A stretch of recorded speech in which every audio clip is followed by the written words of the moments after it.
A few years back, I got a sweet deal on my dream bass rig, an 1100 watt Ampeg SVT 6 Pro. Aside from a weird popping sound that happened when I turned it on, the amp worked great, for a while. But one day the volume seemed to totally drop out and I couldn't keep up with the rest of my band.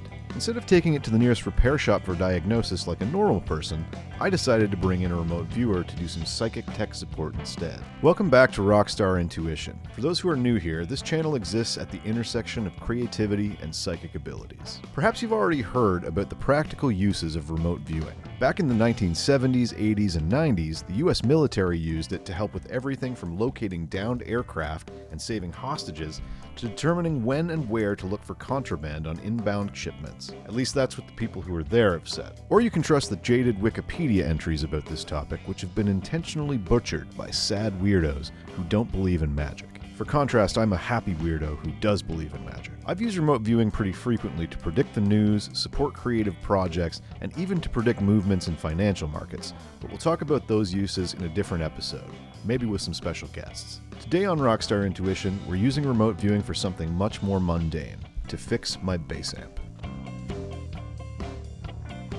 It turns out remote viewing is actually pretty useful for tech support. My bass amp was weirdly quiet, and I'm not an electronics guy. At least not to the point that I would risk breaking a second-hand but very nice Ampeg tube amp.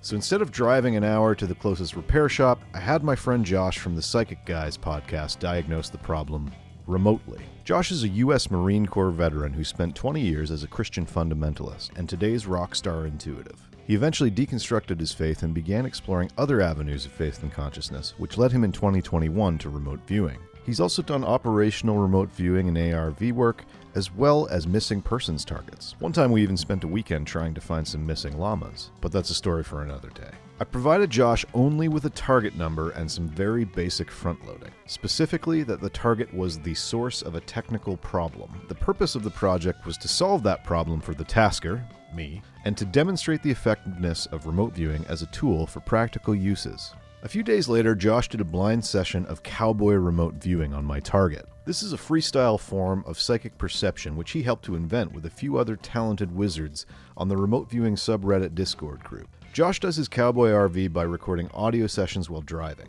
which I might add is a solid flow state activity. It's part of why going for a drive to clear your thoughts can be so effective.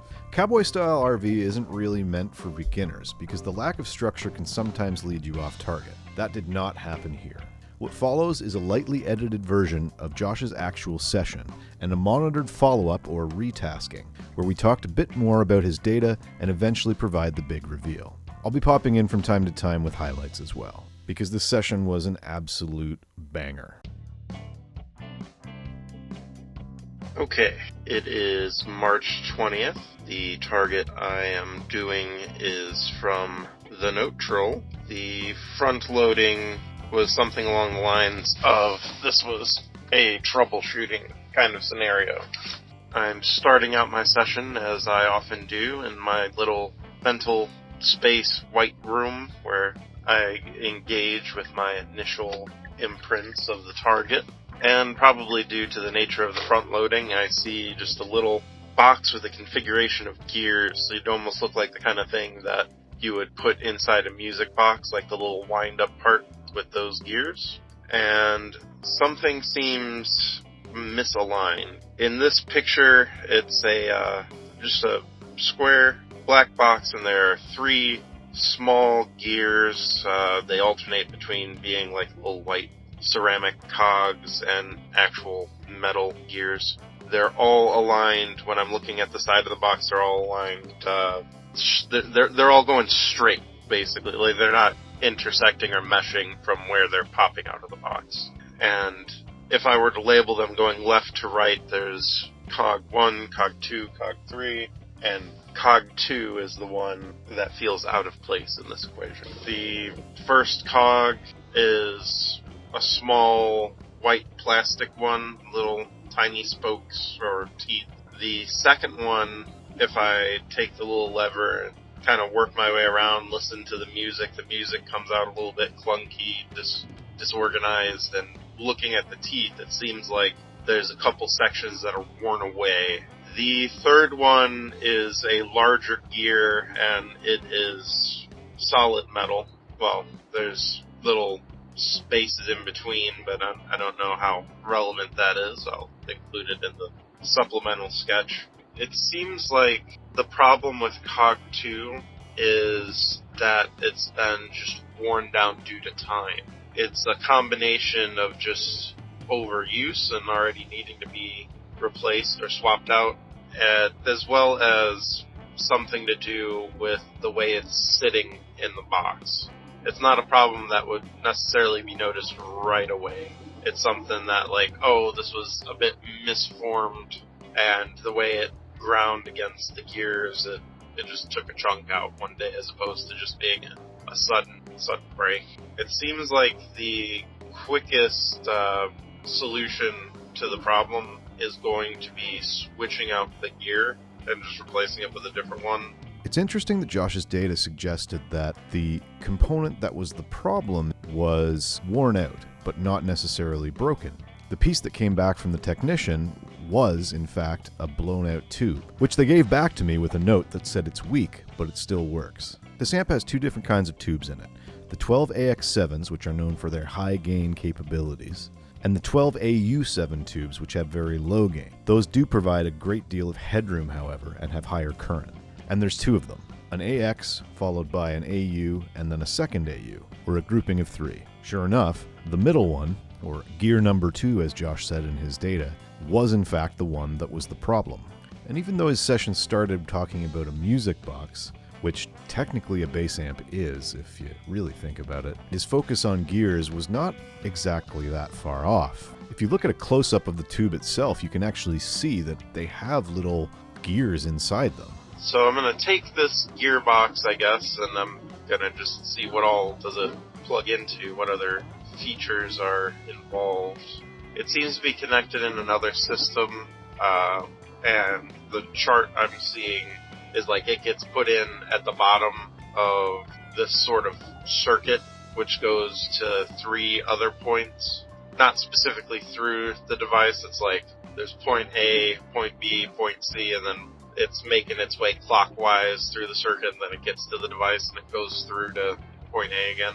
A lot of this is, when I try to probe further in my mind, it gets kind of conforms to the AOL of like a music system, and I think that has much more to do with what I know about the tasker as opposed to the tasking itself in this context. But I'll play along with it anyway, and maybe it'll turn into something useful for them.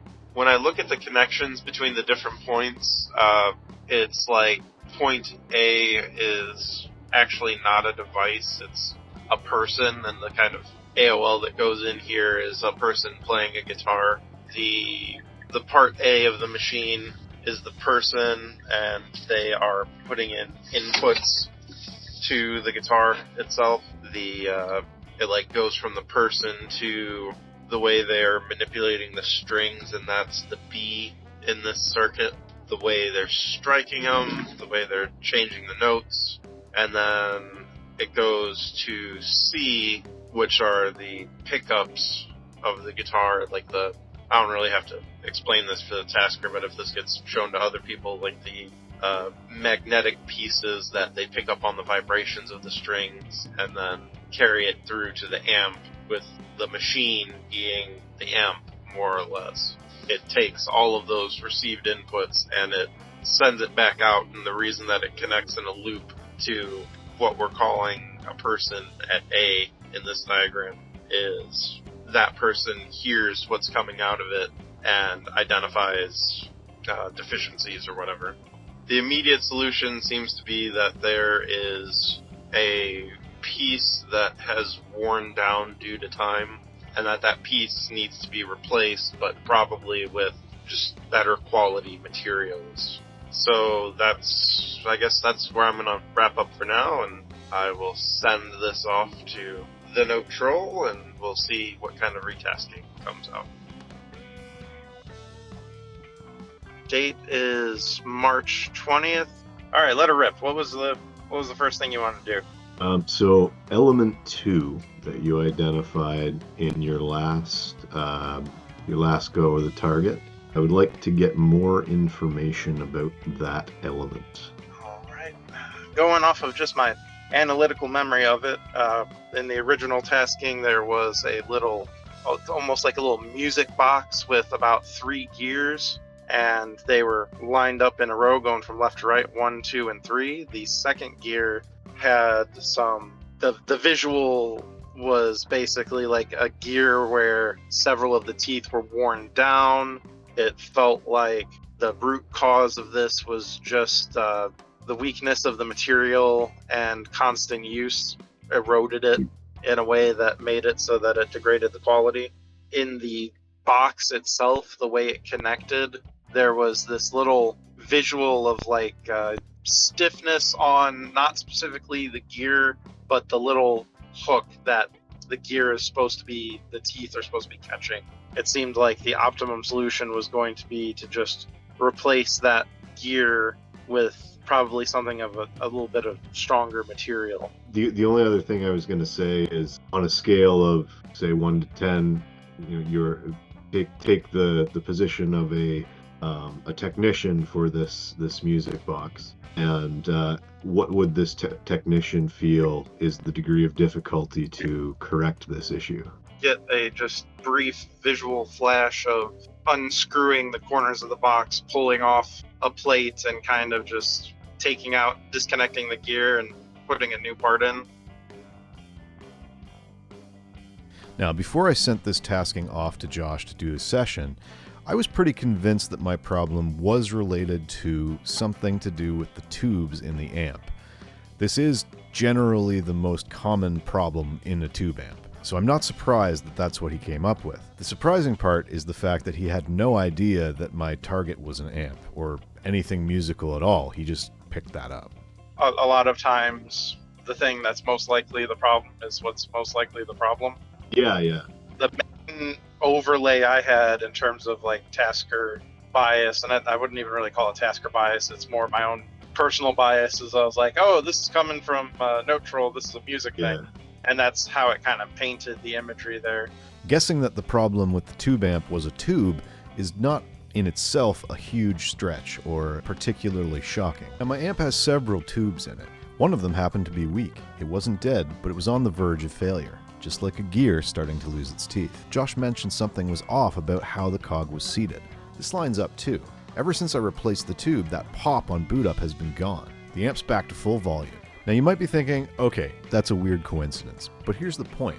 Remote viewing isn't just for big world predictions or mysteries. It's a tool, and like any tool, it can be incredibly practical if you know how to use it. I'll be diving into more everyday uses for remote viewing in future episodes, particularly with respect to news sessions. In fact, I recently did a collaboration with World Astrology Report on this very topic. Have you ever solved a real-life problem using intuition or remote viewing? Drop your story in the comments, and don't forget to like and subscribe for more psychic experiments with a rock and roll twist.